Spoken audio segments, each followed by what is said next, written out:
The gravity of the time is such that every new avenue of peace, no matter how dimly discernible, should be explored.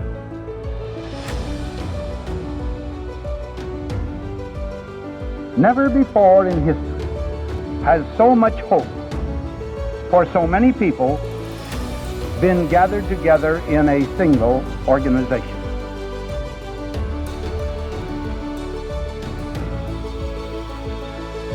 You will provide a great share of the wisdom, of the courage, and the faith which can bring to this world lasting peace for all nations and happiness and well-being for all men.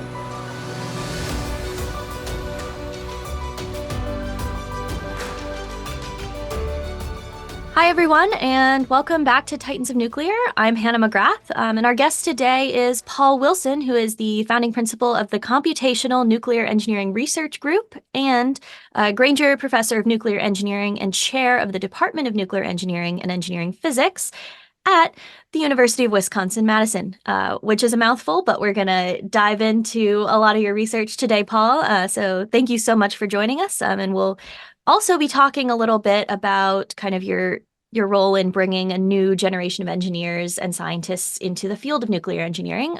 So it feels only appropriate to start with a little bit of a background and intro. So if you could tell us a little bit about yourself, kind of where'd you grow up, where'd you go to school, how'd you get into nuclear engineering in the first place? Sure. So yeah, nice to be here, Hannah. And it's fun to chat with you and share some of the things we're going to talk about here. I grew up in Western Canada, near Edmonton in the province of Alberta. I like to, for American listeners, I like to sort of compare Alberta to being like the Texas of Canada. And whatever you think about Texas, you can probably apply to Alberta, and I'll let you make your own conclusions about how you feel about that. But oil man ranchers, and a lot of the same sort of sentiments. I went to university then at University of Toronto, an engineering science program. And specialized in nuclear energy option in that program. I was one of only about 6 students at that time in that option. In fact, the option has faded away since then, about 3 years after I finished. And so then after that, I came to graduate school at University of Wisconsin.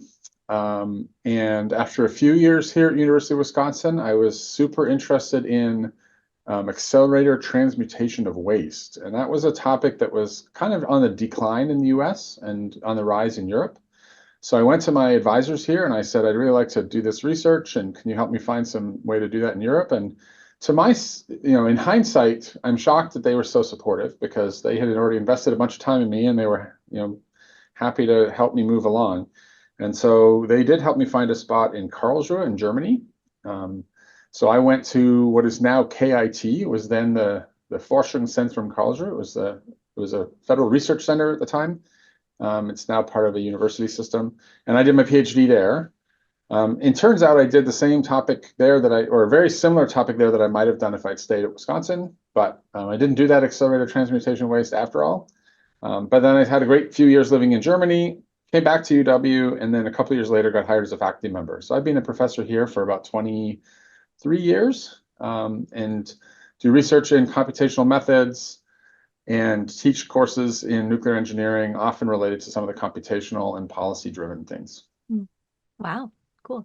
Can you just really quickly break down what is accelerated transmutation of waste for our listeners? Well, this is a concept that, that's still around. And the idea at the time was that we would use large particle accelerators to produce a whole bunch of neutrons that would then be able to take the waste, radioactive waste, spent nuclear fuel, and try and convert it into something more benign, so that the disposal pathways would be easier.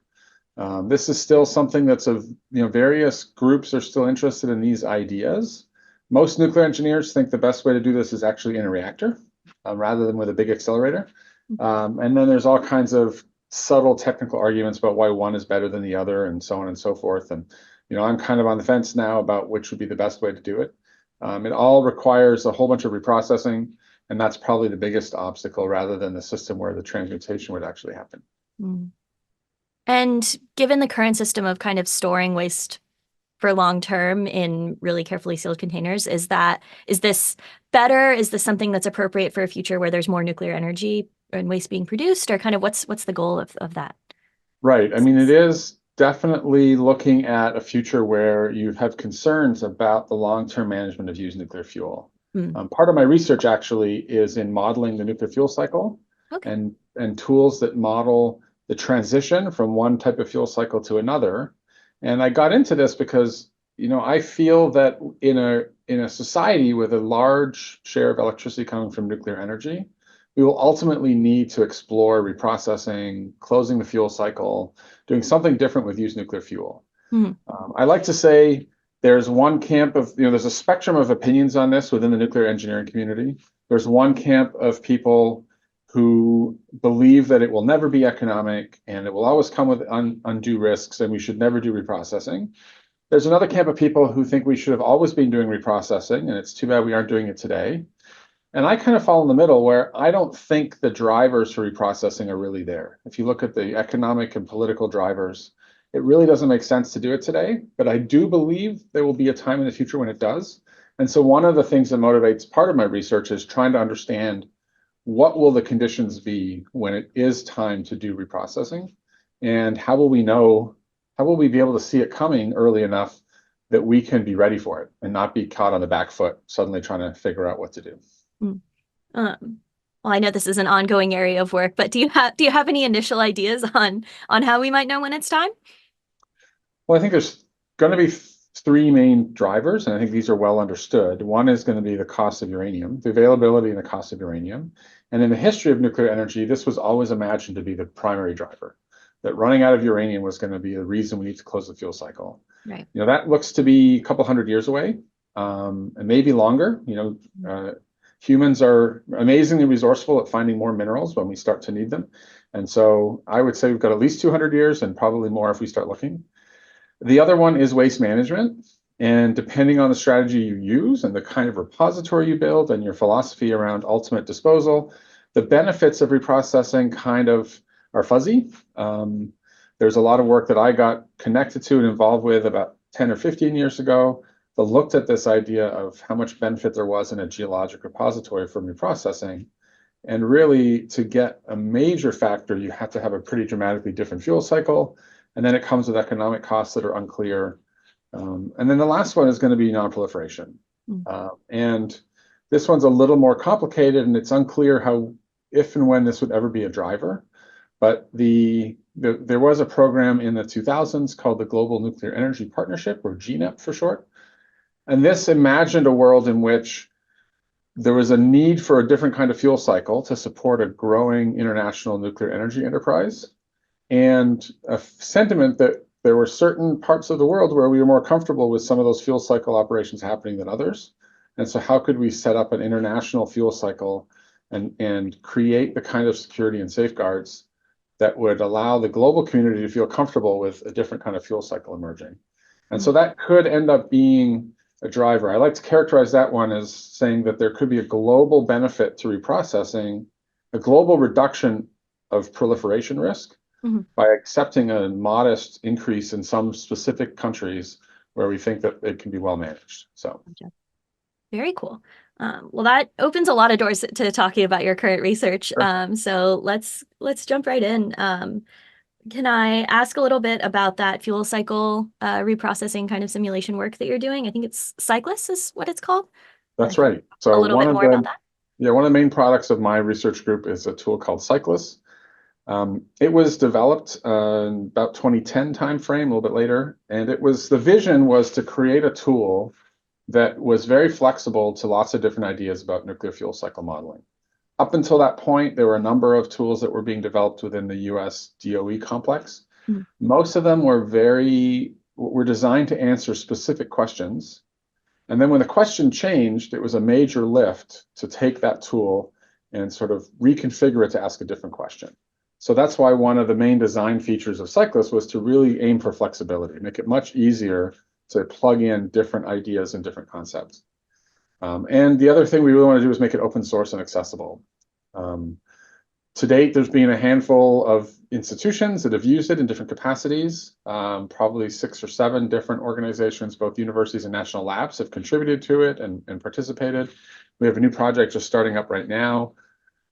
primarily focusing on the front end of the fuel cycle and adding more realism so that we can actually have a tool that's useful for exploring some of the questions of today, like sanctions of uranium from certain countries, like the supply constraints of certain services in the front end of the fuel cycle, and potential disruptions. So it's, everything I do in my group is software development and methods development. And so it was also a fun project to really try out some new ideas from a software side as well. Cool, cool. And can you maybe walk us through kind of what it looks like to simulate a fuel cycle? Like what are the inputs, kind of how does the software work at a high level, and kind of what is Sure. the output and how you might use that to make a decision? Right. So part of that flexibility that we built in is that the Cyclus itself just acts like a big broker of material moving between facilities, and the user and developer get to design what the facilities actually do. And all they really need to be able to do to work in Cyclus is be able to request material of a certain type and offer material of a certain type. And Cyclus puts all those together as like a big commodity market. And then within that, then the facilities those are the things they're required to do. And then possibly they can do other things. So if it's a reactor facility, it also will simulate what happens in a reactor, and it will turn fresh fuel into spent fuel. If it's a reprocessing facility, it will turn spent fuel into multiple streams of different nuclides coming out, different elements coming out the other side. If it's an enrichment facility, it will turn natural uranium into enriched uranium. And so people can develop those facilities with as much fidelity and as much detail as they want.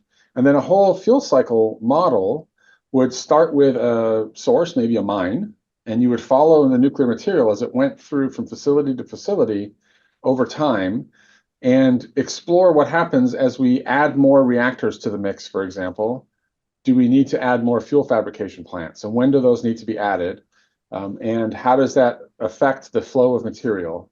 Probably the main place that these were designed for is looking at, as I said earlier, moving from today's light water reactor fuel cycle to some future advanced fuel cycle. And there were a lot of questions about how quickly you can do that.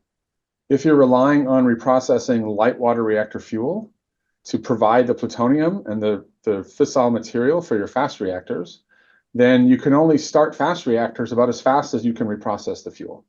And so you've got these bottlenecks that are built into the system, and different bottlenecks can lead to different outcomes as to the accumulation of certain kinds of material as a function of time and so on. So that's kind of what the whole thing is about. And Cyclus, one of the real, I think, advantages of Cyclus that comes with that flexibility is we can really easily add new technologies into the mix without having to retool the entire infrastructure. Cool. Okay, so it's about really understanding the network of all the different players in a fuel cycle, and how they all balance together at kind of an ecosystem level, maybe, to use a nature analogy. Exactly. Cool. Neat. And in terms of the different kind of products of if we talk about kind of the end stage, the reprocessing, how exactly is it that you end up with fuel for a Gen 4 reactor, a fast breeder reactor, from an existing light water reactor? Can you talk a little bit about that?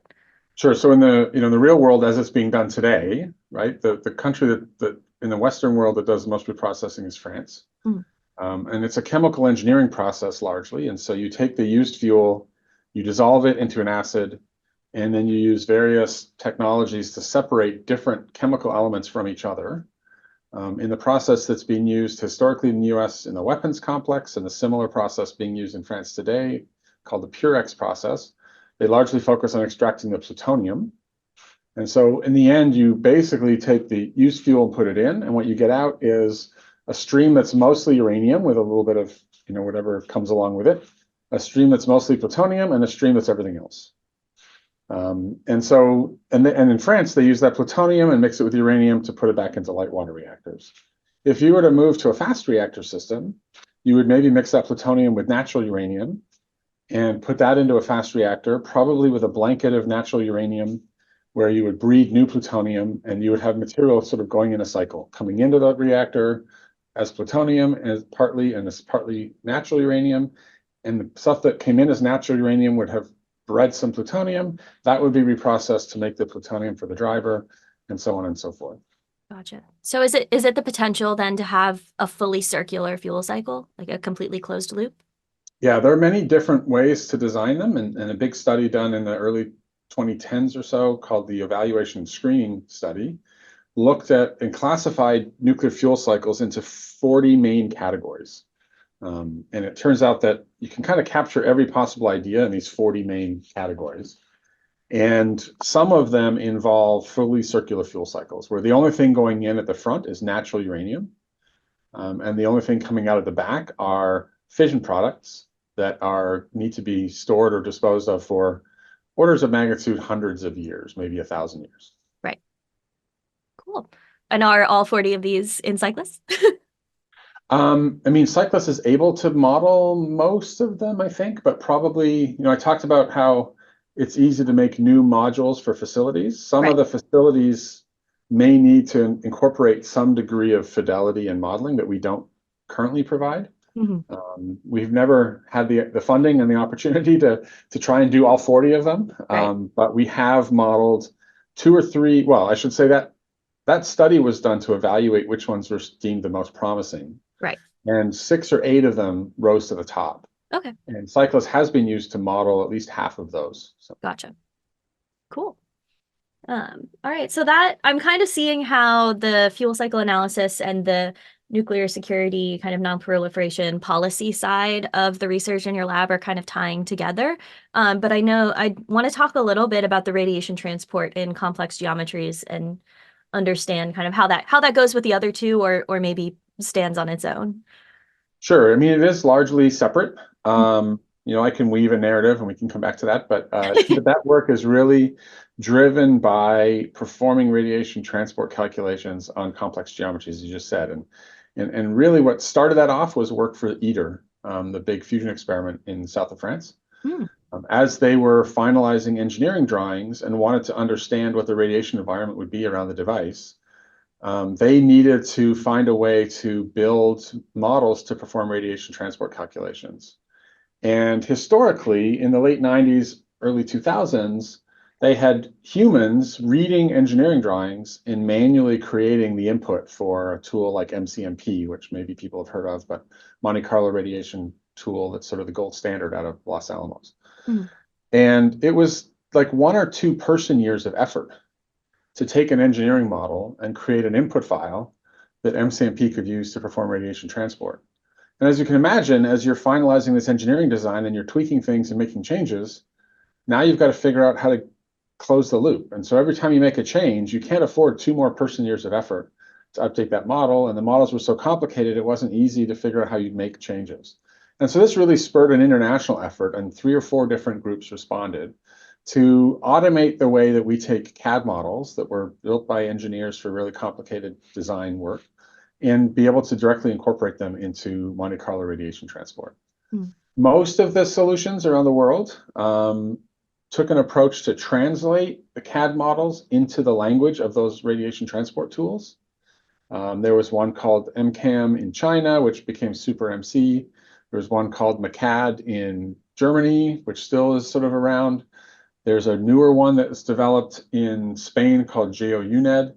But our solution, we call DAG-MC, took a very different approach and said, we're going to use a different representation of the geometry. Rather than converting it to this form that the Monte Carlo codes already know, we're going to make a little software library, and we're going to use a form that's much more convenient. And we're going to allow those Monte Carlo codes to directly access our software library to figure out the answers it needs about where that complex geometry is. So we've been doing this for, I don't know, 16, 18 years. And we've incorporated this library with MCMP and offered that up to different people. We've incorporated it in JANT4, which is international open source code. We've incorporated it as a demonstration into Tripoli, which is the French code, although that now is about 14 years out of date, that implementation. But most excitingly, it's been incorporated as what we call a first-class part of OpenMC, which is a relatively newer open source Monte Carlo tool that's available in the United States and largely driven by Argonne National Labs. And so it's seeing a lot more use now because it's available off the shelf in OpenMC, and users can just download it and run it and don't have to do a lot of work to make it work. Cool. What's the advantage of the approach you took having the Monte Carlo codes access that software library as opposed to translating the CAD models in? Is Right. it So there's a easier couple. on your computer? Right. Now, there's a couple of advantages. It sometimes can be a little harder on the computer. Computationally, it may or may not be much better, but we think it actually saves human time more so than it saves computer time. Gotcha. So one of them is that in certain CAD models, engineers can design things to have shapes that simply can't be represented in the native representation of these Monte Carlo codes. Mhm. They're generally limited to spheres and cylinders and cones and planes and things like that. And if you've got some fancy shape, you think of the aerodynamic shape of an automobile, Sure. then you can't represent that as spheres and cylinders, and you have to make a lot of approximations. Mhm. And often humans need to spend some time to decide that use their engineering judgment to decide what's the right kind of approximation to make that work. So that's one advantage. Another advantage is if you want to do multiple kinds of physics simulations on that same model, then you're going to have different ways that you represent that model. For finite element analysis, you're going to build some sort of mesh probably. Mhm. And it's going to be derived from this geometric model. And if you have to convert that geometric model to be a slightly different shape, then you're going to need to have a mesh derived from that slightly different geometric model if you want to be consistent. And so it adds a little complexity in making all those things fit together. Since we developed this tool, another approach that has become more common is just to generate a mesh of the entire model and use that to do the radiation transport calculation. Mhm. And that's a perfectly good approach, and that can also be useful in connecting with finite element analysis. But what we have found is if you don't need to resolve either variations in your model or variations in your solution within certain regions of the problem, then that mesh can be cumbersome and can be overkill. And so what we've found with our approach is some regions can be meshed, but some regions can just rely on our surface representation, and then we can sort of marry the best of both worlds. Cool. What can you give an example of an area that you might need to mesh versus one that you could just leave as a surface? Like, is there a physical property that makes one need that increased resolution? I mean, often it's in many of the problems that we do that are not reactor problems, like a shielding problem for a fusion power plant, Sure. then you may care about the damage to a given layer of your system, but not care about the radiation damage to other parts. And so you can represent many of the regions from the first wall and the blanket as whole cells, and they're homogenized or they have homogeneous material compositions. And then it's the layer at the back, maybe the magnets or the vacuum vessel, where you need to know what the 3D distribution of the radiation damage is. So you only have to mesh that layer, and the other layers can be represented as whole objects. Cool. And I skipped over this a little bit, but I think maybe for listeners who are interested or not entirely familiar with the Monte Carlo method, could you explain a little bit how that code is applied to radiation transport? Sure. I like to think of it as the sort of most intuitive way to do radiation transport. I like to tell students you're riding on the back of a neutron and it gets emitted from some source, and then you are using random sampling, random numbers to track what that neutron does, right? So it has some probability of traveling a certain distance, and you roll the dice and you figure out how far it travels. And when it reaches that point, it's going to have a collision. Then you roll the dice and figure out what kind of collision it happens and which way it scatters off and which direction it goes and how much its energy changes. And you just keep doing that over and over again. For a given neutron, you do that until it leaves your system. And you do that for millions or billions of neutrons. And then from that, you can take the average behavior of each of those and figure out where the neutrons go and what impacts they have, either causing radiation damage, activation, heating, things like that. Cool. I can imagine that for a nuclear reactor with orders of many tens of millions and billions of neutrons, that must be computationally very intensive. Right. If you want to simulate a nuclear reactor and you care about more than just whether it's critical or not, then you probably are going to have some mesh in which you're trying to figure out where the power distribution is or things like that. And as that mesh gets more and more fine, you need to simulate more and more of these neutrons to get a good answer. Mhm. And so often that leads to very highly parallelized simulations where you'll run, you may run 1 billion particles on each of 100 processors, so you get 100 billion total particles and get enough detail for your solution. Right. Okay. So the Monte Carlo as applied here is kind of an approximation of the system, and it's something so complex that you couldn't actually sit down and do the exact math on the direction of every single neutron in the system and figure out and know for sure where they're going to go. But this is very close. Right. I What mean, there are actually two main happens. approaches to doing radiation transport. Mhm. And historically, we have used approaches that formulated as a big mathematical equation. Mhm. But there you have to make approximations about how you represent the whole system in both space and energy and direction. Mhm. And those approximations can be tolerable for certain kinds of systems and can be challenging for other kinds of systems. Mhm. Monte Carlo radiation transport doesn't have to make approximations in space, energy, or angle. Right. But as a trade-off, you've got to run many, many, many histories to get a statistical analysis that is reliable. Mm. And so in one case, you're trading off making a really big problem because you have to divide it up in space, energy, and angle in really fine ways to get the right physics. And you're trading that off with many fewer approximations in space, energy, and angle, but many, many more particles that you have to simulate. Gotcha. Very cool. And what are you? I know you hinted a little bit earlier at adding some realism at the front of your fuel cycle analysis tool. Kind of what are you working on right now? What do you expect to be working on soon? What are you excited about?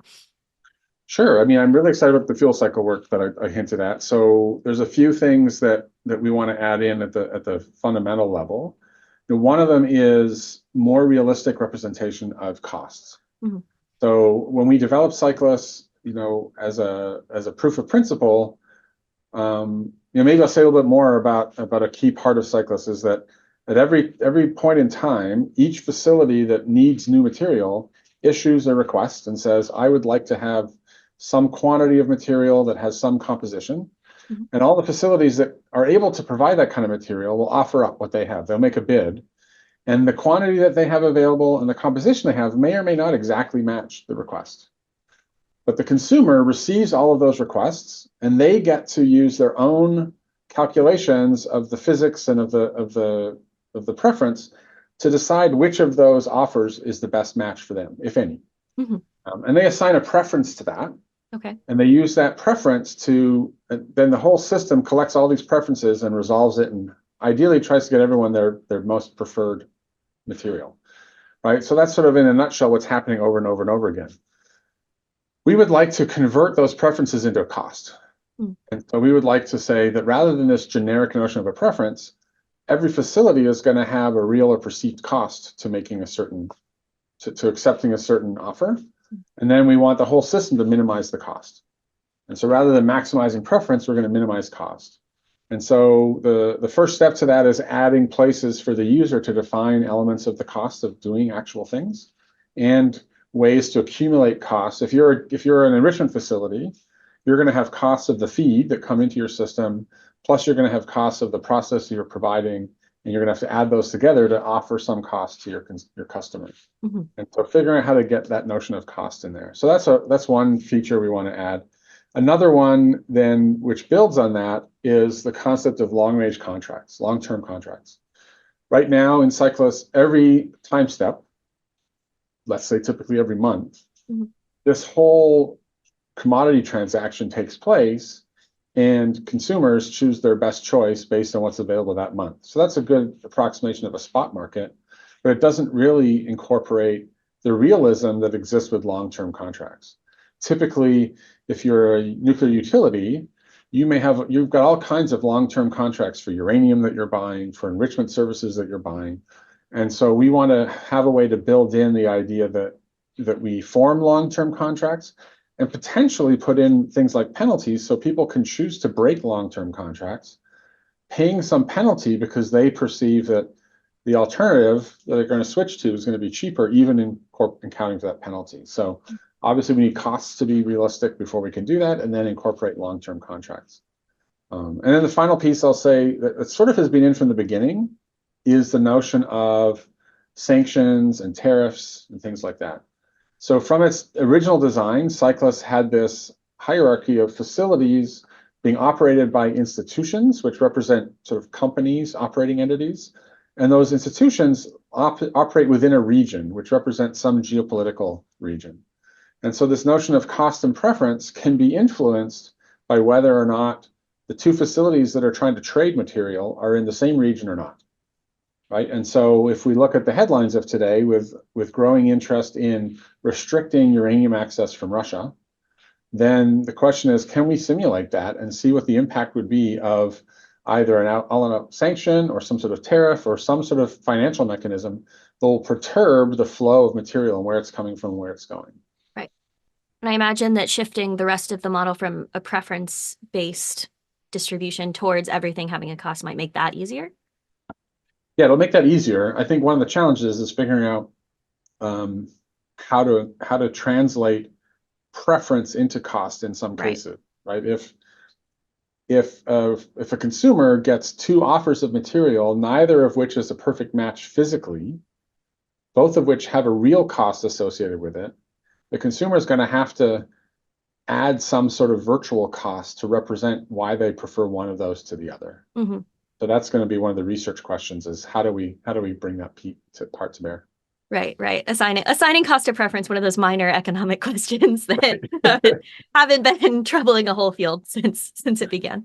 Exactly. That's really cool, though. I would love to take a step back and kind of, you are the chair of this program. I imagine that beyond your own research, you are also kind of noticing what other people are working on, and would love to know how you've seen kind of the field of nuclear engineering and maybe nuclear science more broadly, depending on, how far your scope is, how it's evolved in, the past couple decades. Like what are people focused on now that they weren't before, or something that they used to be focused on and aren't anymore? It's a great question. I mean, I think there's lots of little changes. I think at the very high level, the general trajectories don't look very different.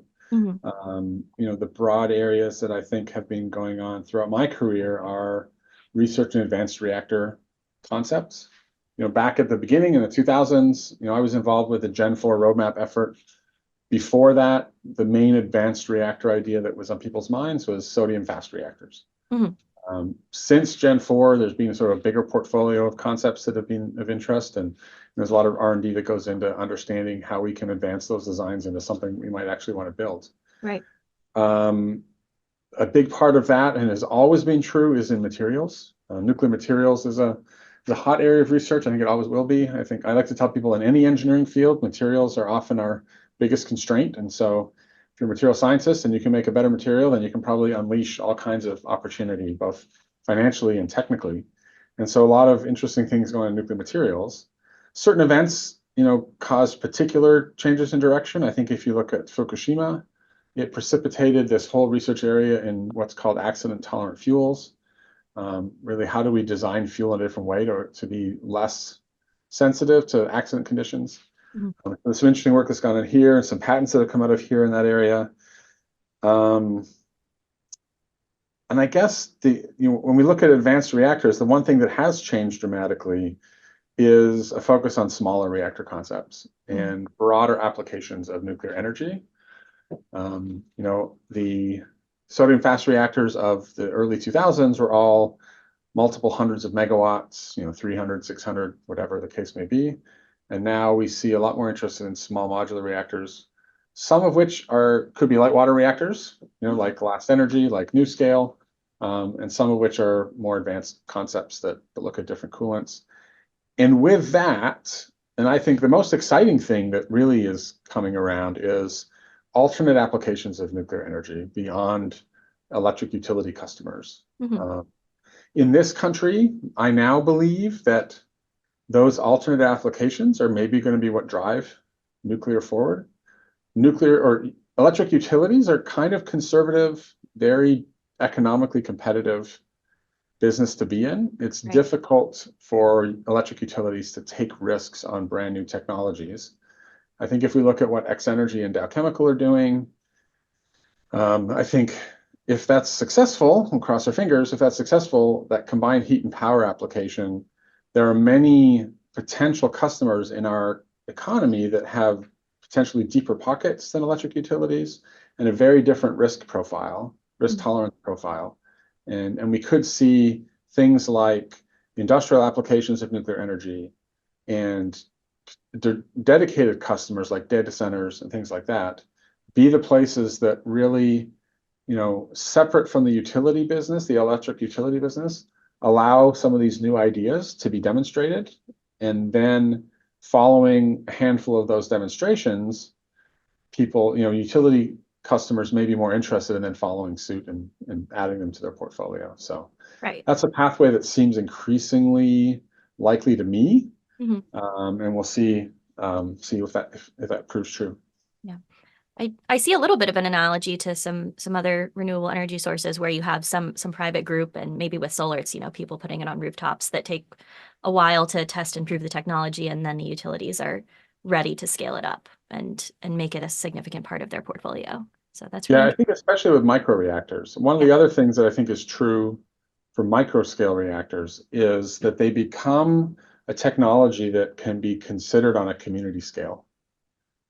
It's, like large light water reactors have been technologies that require large corporate operators, a lot of regulatory infrastructure, and individual communities in the United States have ways to weigh in that decision-making process through all of our public intervention processes, but really aren't in control of those decisions. It's utilities and public utility commissions and state governments and things like that that really have the say, and it creates historically a societal dynamic that puts nuclear energy in this special category of things that seems remote and distant from people. Microreactors that are on the scale of tens of megawatts, those are here near Madison, we've got tens of megawatt scale solar facilities going in with great community involvement and investment and engagement. And so I think it's possible for communities to actually choose to adopt technologies at that scale and be in the driver's seat as to whether or not they want or don't want those technologies. And I think it really changes the societal relationship with nuclear energy. Cool. A kind of a community nuclear kind of a program would be really cool. Great. Well, I wanted to take some time as we get farther into our conversation to talk a little bit about your work, kind of getting young people interested in nuclear and getting more nuclear scientists, more nuclear engineers. So, have you gotten the sense that young people are more interested in nuclear energy now and at a societal level? And do you think that has trickled into people actually kind of choosing nuclear science for their education and for their career and profession? Yeah, I think it's been pretty static for the last decade or so, but things are starting to look up, even just in the last couple of years. And what we see in our program was a big jump last year in enrollment. And it's hard to explain exactly. It's hard to do the experiments to know exactly what's causing that. But my best assessment is that the national narrative really changed in the last couple of years. We've seen up until 2020, let's say, we've seen a decade of where the headlines were about plant closures. Nuclear power plants are being closed down around the country for various reasons. There wasn't necessarily that many of them in the grand scheme of things, but that's all the people were seeing about nuclear energy. And it led to a lot of, as high school students are making career choices, it doesn't seem like a wise choice. Even though if they'd asked me, I could have told them that even with those plants closing down, there are going to be plenty of career opportunities for them for the rest of their lives. Right. But in the last couple of years, we've seen a real shift in the narrative for a long list of reasons, but I think probably at the top of them is a growing concern for climate change. And what that has led to really a strong bipartisan support for nuclear energy at the national level. And that bipartisan support really, I think, trickles into the psyche of the population in a way that it didn't before. And that has then come to fruition in a number of major pieces of legislation where nuclear energy is getting substantive support as part of the legislative process. And so I think that is really what is changing, and then the message getting out that nuclear energy is an important part of a climate change solution. It shocks me still sometimes to read surveys, including some just from this year, I think, that some fraction of the population misunderstands and believes that nuclear energy contributes to climate change. And so we'll have to keep working on that. that narrative, but the people who do understand that difference really, I think, recognize that one of the biggest ways to make a difference in the future energy, the energy climate relationship, is by expanding nuclear energy. Mm. We like to, our tagline for our department is saving this planet and exploring the rest. And so we really use that a lot when we're talking to public audiences, high school students, prospective students. Right these days, we're in the season right now of meeting with admitted students who've been admitted to come to college. And I like to point out to them that in their lifetimes, over half of all the low emission electricity that was generated in their lifetime has been from nuclear energy. Mm-hmm. And so, as much as they may be excited about other alternative energy forms, their track record is that nuclear has really been carrying the load. Yeah, absolutely. And it's crazy to see things like Palisades reopening, and that's something completely new. Right. Yeah. I think that's, as a young person, I think that's exciting for me to see, and I imagine that it's just going to snowball even further. Right. And a state like California choosing to keep Diablo Canyon open. Mm-hmm. Yeah. I think the story behind that really hits home pretty strongly in a state which has the reputation for being way out in front of our energy system, Mm-hmm. Banning natural gas, heavy on wind and solar, and coming to the realization that given the constraints they've created in other parts of their energy system, they can't do without nuclear energy. It's just a necessity for their system to survive. Mm-hmm. Can you talk a little bit about your involvement with Young Generation in Nuclear, and kind of how Sure. that came to be, and how in addition to the broader societal trends of climate change, and we're keeping our nuclear plants open, people are seeing a different side to nuclear energy, like kind of what does it look like to actually put effort into getting people more interested and more supportive of nuclear energy? And what's your role? What was your role in that? Sure. So I was in on the ground floor of NEYGN, or North American Young Generation Nuclear. When I was still a graduate student, I was active as a young member in the American Nuclear Society. And at that time, in the late 90s, sort of ahead of us was in the European Nuclear Society. They created this Young Generation Network. Mm-hmm. And some of our ANS leaders had been over in Europe and seen the empowerment of these young people and the role it was having, and came back and said, we need to find some young people to empower in the United States and take the charge. And so in its early form, that resulted in sending us a small group of us, at that time younger folks, to go to the UN climate change meetings. So COP4 in Buenos Aires in 1998, and COP5 in Bonn, Germany, and a few since then. And really what we did there was work with our European young generation counterparts to put on programming and change the view of nuclear energy to help all the delegates and all the participants recognize that there were young people who saw this as a technology with the future. And it wasn't just a dying technology, it was one that was sort of vibrant and we were excited about.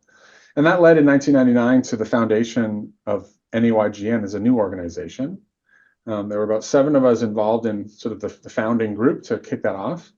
The vision there was really to create an organization that embraced this vibrancy, the idea that this was a vibrant industry. There was lots of exciting things going on, and to be inclusive of a much broader set of people than a typical nuclear society had been. I'm still a very active member in ANS. I think each of our professional societies have a lot of importance in our professional careers as engineers and other disciplines.